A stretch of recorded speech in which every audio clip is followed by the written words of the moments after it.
Hi friends, welcome back our channel. ఇవాళ వచ్చేసి మనం సోజీ ఉప్మా రవ్వ 9 months బేబీస్కి ఎలా చేయాలో వీడియోలో చూసేద్దాం. ఇది వచ్చేసి పిల్లలకి చాలా బాగుంటుంది, టిఫిన్గా పెట్టడానికి ఈజీగా డైజెస్ట్ కూడా అవుతుంది. ఒక హాఫ్ గ్లాస్ రవ్వని తీసుకొని రోస్టెడ్ వేయించుకోవాలి.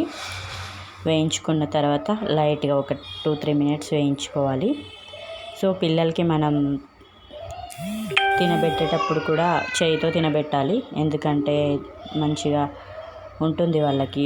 మనం దాంట్లో అల్లం అవి వేస్తాం కదా, సో చేయితో తినబెడితే అవి అన్నీ అల్లం ఫ్లేవర్ కోసం యాడ్ చేసుకోవాలి మనం.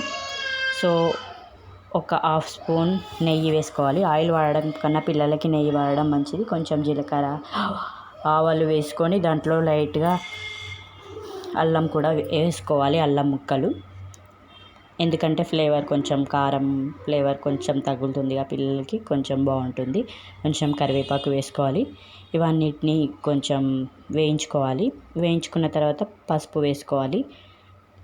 సో పసుపు వేసుకున్నాక మనం 2 glasses వాటర్ పోసుకోవాలి.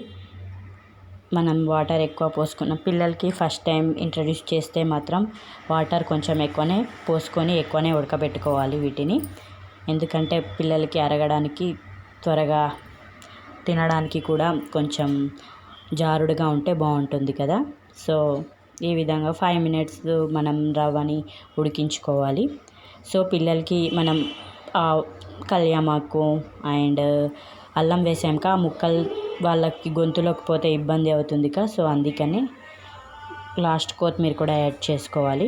ఇబ్బంది అవుతుంది కాబట్టి వాటిని మనం చేయితో తీసేసి మనం చేయితో తినిపిస్తే వాళ్ళకి మధ్యలో తగులుతో అట్లా బాగుంటుంది కదా, సో అందుకే చేయితో తినిపించడం బెటర్. మా బేబీకి నేను అలాగే తినిపిస్తాను.